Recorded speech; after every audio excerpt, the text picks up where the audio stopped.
Сізбен бірге Арафат. Бүгін біз Мон Сен Мишель абаттығы туралы айтатын боламыз. Бұл да әлемнің бір қасиетті жерлеріне жатады. Мон Сен Мишель әулие Михаил тауы Париждің солтүстік батысына қарай 400 шақырым жерде Британия мен Нормандияның шекарасында орналасқан құз жартастағы арал. Бұл гранитті жартастың диаметрі шамамен 930 метр. Биіктігі теңіз деңгейінен 92 метр. Сонда теңіз деңгейінен санамағанда қанша метр болады екен? Бұл белгісіз. Абаттықтың төменгі көлік тұратын бөлігі су тасқыны кезінде суға батып кеткен. Абаттықтың тарихы 708 жылдан басталды.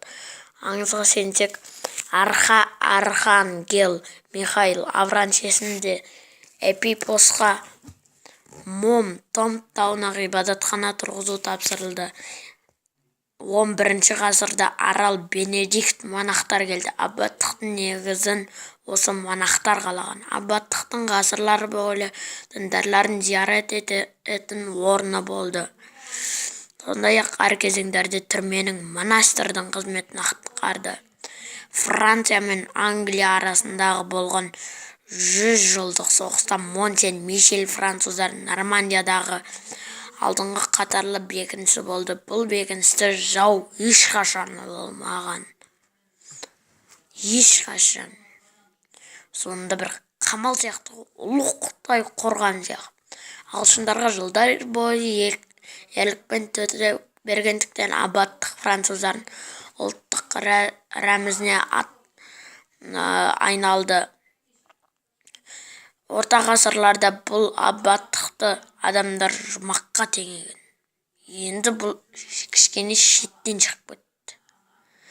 1790 жылы монахтар монастырьден бір жола кетіп, абаттық 1860 жылға дейін түрме ретінде пайдаланылған. 1874 жылы абаттықта тарихи ескерткіш дәрежесі беріліп, бастапқы әсем қалпына келу мақсатында көптеген жөндеу жұмыстары жүргізілді. Бүгінде Мон Сен Мишель абаттығы Франциядағы ең әйгілі туристік орын болып табылады. Бұл жерге жылына 3,5 миллион саяхатшы келеді. 1979 жылдан бастап Мон Сен Мишель абаттығы және ол орналасқан шығанақ ЮНЕСКО-ның бүкіл әлемдік мәдени және табиғи мұралар тізіміне кірген екен. Достар, осымен бүгінгі видеомызды аяқтаймыз. Видеоны аса лайк басып каналға жазылыңдар, комментарий жазыңдар. Достарыңмен бөлісіңдер. Сонымен аяқтаймыз.